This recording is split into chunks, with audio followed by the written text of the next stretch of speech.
verrons aujourd'hui la technique du rush and tie. Cette technique de rush and tie, pourquoi elle porte ce nom? Elle était en réalité beaucoup utilisée, elle est encore aujourd'hui en Union soviétique, par les hommes qui rentrent du travail, exténués par une longue journée de labeur, et qu'ils voient que la maison est mal rangée. Ainsi, lorsque leur femme vient les embrasser et qu'elle pose leurs mains sur leur nuque,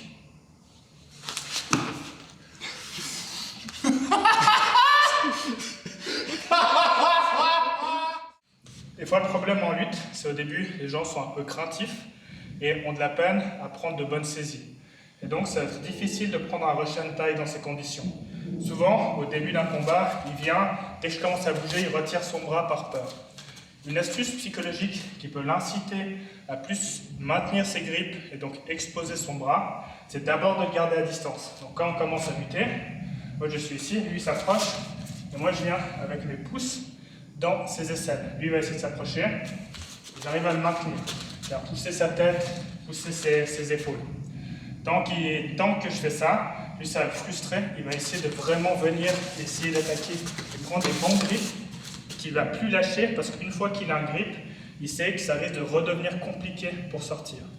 Et donc moi c'est ce que je veux, c'est un bon collar tie pour pouvoir isoler son bras et attaquer mon rush and tie.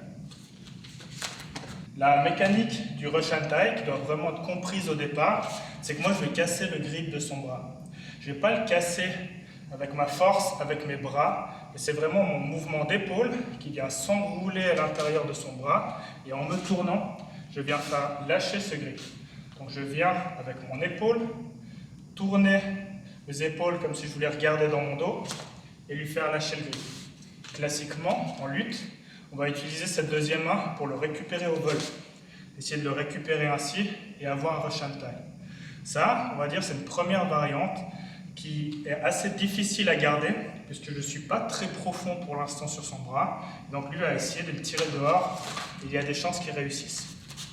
Mais c'est un excellent drill pour comprendre la technique. Mon adversaire me tient un collar tie comme si on combattait et qu'il ne veut pas se laisser enlever, et moi je viens enrouler mon épaule pour le faire sortir.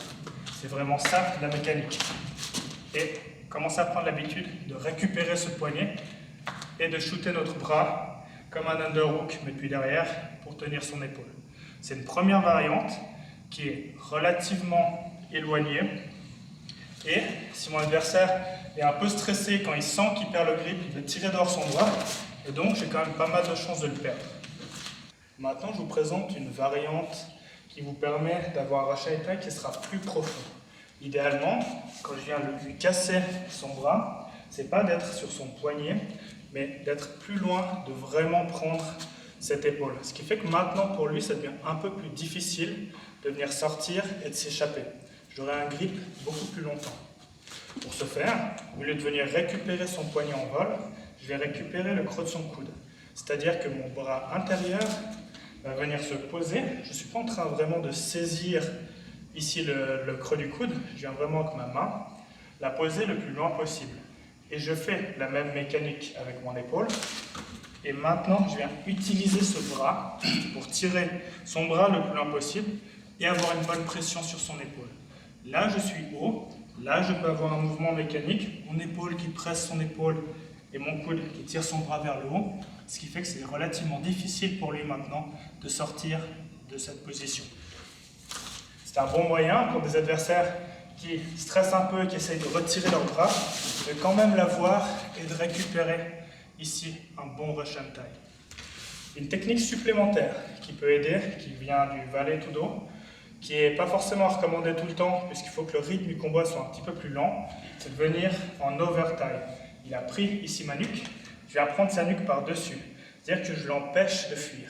Depuis là, même mécanique avec mon épaule, et je viens récupérer son bras. Cette main fait que juste lui, c'est plus dur de partir et de tirer dehors son bras. Donc ici, je peux assez profondément prendre mon rush and tie pour le maintenir. Généralement, ce type de grip est largement suffisant pour venir le garder. Parfois, quand le combat bouge beaucoup, il garde son grip, je viens prendre par-dessus sa tête que je viens pratiquement connecter à mon épaule et venir récupérer ce grip ici. Pour moi, avoir une bonne position et qui est stable, pour ensuite possiblement enrouler l'épaule ou essayer de transitionner vers le dos, ce qui est un peu plus olé olé, il faut dire ce qu'il en est. La mise au sol reine que je conseillerais pour utiliser efficacement le Russian Thai serait une variante minimaliste du Uchimata. C'est-à-dire s'il vient prendre avec son bras et que moi je viens ici, je ne vais pas pouvoir attendre indéfiniment. Même si mon grip est profond, tôt ou tard il va en sortir. Et c'est pour ça que moi je dois être actif. Quand je suis ici, je suis actif sur mon épaule et actif dans mes jambes. En termes de Uchimata, ce qu'il ne faut jamais faire, c'est de venir ici et écraser son genou. Là, on a un risque de blessure. Ce que je ne recommande pas également, c'est de porter sa jambe et d'essayer de le faire tourner. Si lui, s'il n'est pas habitué justement au judo, il y a des chances qu'il essaye de trop maintenir son poids sur ce genou. La rotation pourrait le blesser aux collatéraux. Donc, la variante minimale, ça serait de poser mon pied à l'intérieur, mon genou pointe vers l'intérieur de ses hanches. Donc quand je tends ma jambe, je vais juste écarter sa jambe à lui. Simplement lui faire perdre sa base. C'est pas bien compliqué, je ne suis pas en train d'écraser son genou vers l'arrière, mais vers l'extérieur, ce qui va limiter le risque de blessure. Et en même temps, je mets mon coup d'épaule pour lui faire poser ses mains par terre. Une fois que je suis là, il y a deux grandes possibilités. Une, s'il reste passif, je vais bien sûr aller vers le dos. L'autre, c'est qu'il va essayer de revenir en face. Et c'est là, je vais chercher à prendre sa nuque pour typiquement une guillotine ou au moins avoir un contrôle sur le haut du corps et de se sprawler et de l'avoir en tortue. Si je le refais,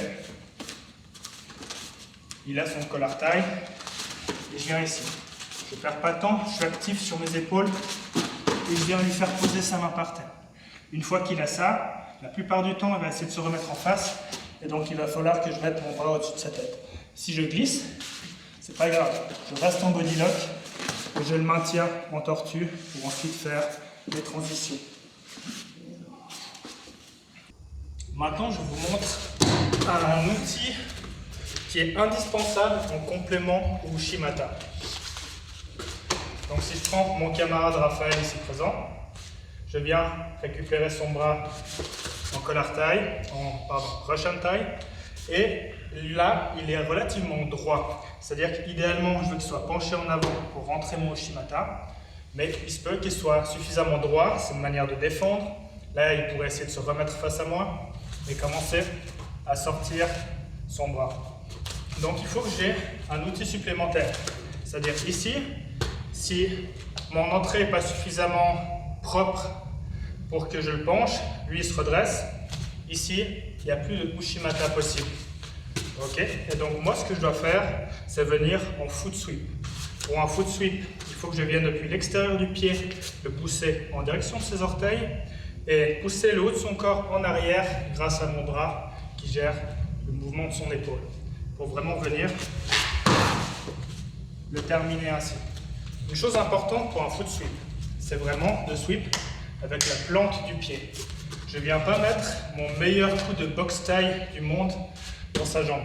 Mon but, c'est pas de lui faire un calf kick, okay, mais c'est bien de attraper son pied comme si c'était la paume de ma main et de le pousser en avant. Comme vous le voyez, simplement de chasser son pied n'est pas suffisant. Il faut que j'ai un mouvement en plus sur le haut de son corps pour le déstabiliser. De juste le tirer sur le haut du corps, il va marcher en arrière. Et si à la fois je lui fais perdre l'usage de cette jambe et que je lui fais perdre l'équilibre vers l'arrière, là, il n'a plus d'outils pour rester debout. Donc si on refait une fois, ici, il m'a pris un collar taille, transition en Russian. S'il est penché en avant, je viens ici, je vois que c'est plus possible. Et donc, s'il se redresse, le meilleur moment, c'est pendant le mouvement. C'est lui qui m'aide. Donc je ne vais pas attendre et réfléchir. Mais tout ce que je dois faire, c'est voir la hauteur de ses épaules. Je suis ici, elles sont basses, je viens rentrer, chercher le uchi. S'il se redresse, je passe en arrière pour l'amener au sol. Un dernier outil qui peut être utile contre une des défenses du Russian Thai. Donc lui il commence, il prend ce collar taille, moi je rentre, je chasse et je viens récupérer ça. Dans certains cas, si je suis relativement bas et lui se redresser, Là, il va chercher avec son bras droit une guillotine. Ok? Ici, il ne faut pas le concevoir conceptuellement comme une guillotine. Parce qu'il a ce bras à utiliser qui entoure mon cou, mais il a son bras seul. Il n'a pas encore de contrôle sur le bas de mon corps pour finaliser la guillotine. Donc là, ma tête n'est pas en guillotine pour l'instant. Si je lâche, il vient joindre ses mains, il commence à utiliser ses jambes. C'est effectivement une guillotine. Mais tant que j'ai un bon Russian tie, pour l'instant, ce que j'ai ici, c'est un Russian tie, une forme d'overhook sur son bras et une forme d'underhook avec ma tête sous son aisselle. Donc si on a ce cas de figure là, le côté du Russian tie, je vais simplement lui marcher sur le pied, rentrer mon deuxième pied entre ses jambes et rouler en direction du Russian tie. Ici, j'ai une position parfaite. Ici, j'ai une position parfaite pour ne pas me faire étrangler. Une guillotine marche dans deux cas de figure. L'un où j'ai ma tête et mon corps du même côté, ou l'autre, celui qui est réellement efficace, c'est s'il a un contrôle sur le bas de mon corps. Ici, il va pouvoir ponter et me soumettre. Si j'ai ma tête ici, il n'a pas de contrôle sur mon corps et donc il a juste un grip sur ma tête. Donc depuis là, je suis extrêmement confortable. Je n'ai même pas nécessairement besoin de chercher à sortir de la guillotine. C'est pour ça que c'est un outil très important. Si on l'utilise, si on le montre une dernière fois, j'ai pu prendre un bon Russian tie et lui attaque la guillotine pour me soumettre. Je suis là, je sens le danger potentiel, donc je ne lâche pas son bras et je viens marcher sur ce pied et l'emporter avec moi. L'idée ici, c'est que mon Russian tie, je le tire vers le bas. Et ma tête, je le pousse vers le haut. Il se lève. C'est comme over-under. Mon overhook ici, va le tirer vers le bas. Mon underhook va le lever. Et en bloquant son pied, je vais pouvoir le faire tomber. C'est cette mécanique en encore plus profond. Ici, il a ce grip. Et moi, j'ai ce contrôle sur l'épaule. Là, il n'y a plus grand chose qu'il puisse faire pour empêcher la mise au sol.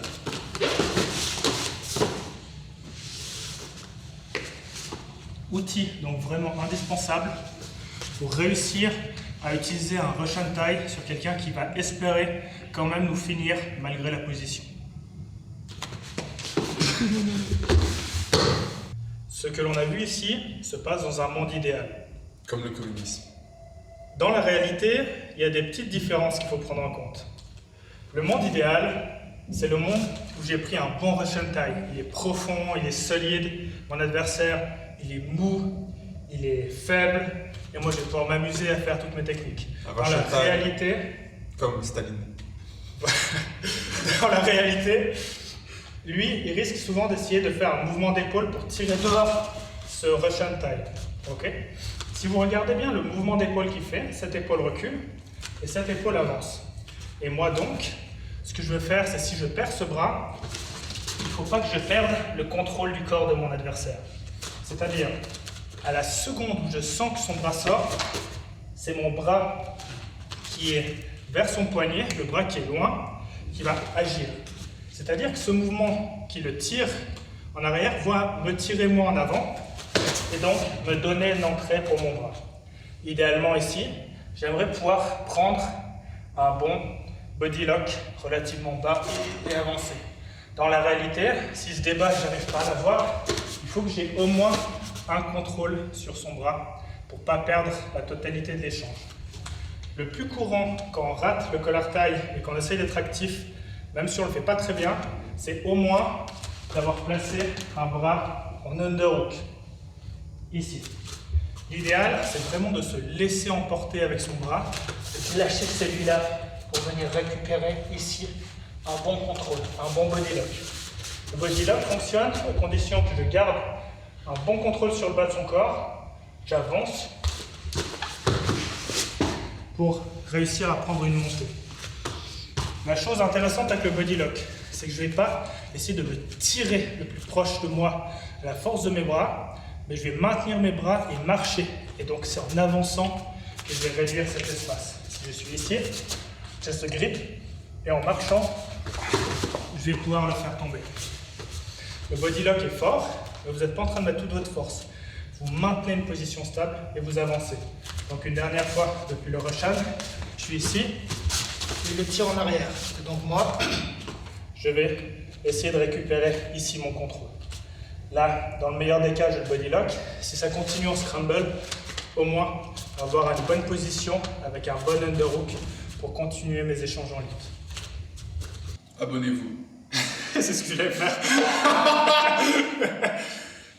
Si vous voulez voir la suite et d'autres systèmes, à aller pénétrer profondément les systèmes du Jiu-Jitsu comme personne n'a pénétré votre maman, abonnez-vous. Et mettez des post-blow. Post-blow. Il y a son téléphone qui sonne, donc c'est la fin de la vidéo. Non, arrête de sonner. Ferme ta donneur.